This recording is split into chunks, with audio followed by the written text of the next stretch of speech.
महफिल रक्स के बाद रात भर सरदार हशमत का दिल खुश करते करते वो इतना थक गई कि उसे होश ही न रहा कि कब वो सरदार हशमत के पहलू से निकलकर नींद की आगोश में चली गई।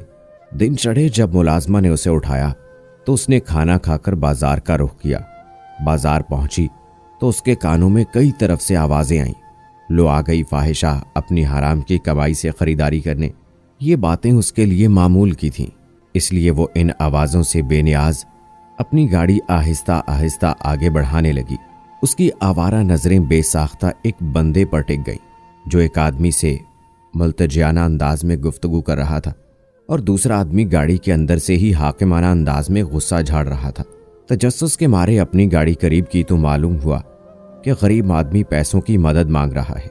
जब गाड़ी वाला उसे धुतकारते हुए कह रहा था, दफा हो जाओ यहां से, हम इतनी मेहनत से पैसे कमाते हैं और तुम जैसे ही ढोंगी आकर मदद के नाम पर हमारी हलाल की कमाई ले जाते हो।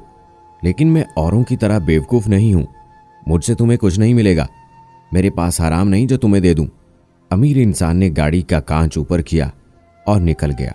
दूर से भी वो इस गरीब को देख सकती थी जो गाली सुनकर एकदम से पीछे हट गया था और उसकी पलकों का बाढ़ उसकी स्याह सफेद आंखों के कटोरे से बहते नमकीन पानी को रोकने में नाकाम रहा था। उसने अपनी गाड़ी उस गरीब के पास की। बिना कुछ पूछे और कहे उसने डैशबोर्ड से 1 लाख की गड्डी निकाली और आदमी को थमाकर चलती बनी।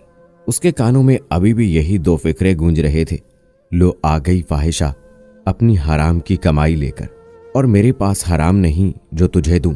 कितनी देर तक वो अपने कान में ये आवाजें महसूस करती रही और फिर इस सोच ने उसे तकवीयत बख्शी, अफसोस, क्या फायदा लोगों की हलाल कमाई का जो दूसरों के काम नहीं आती।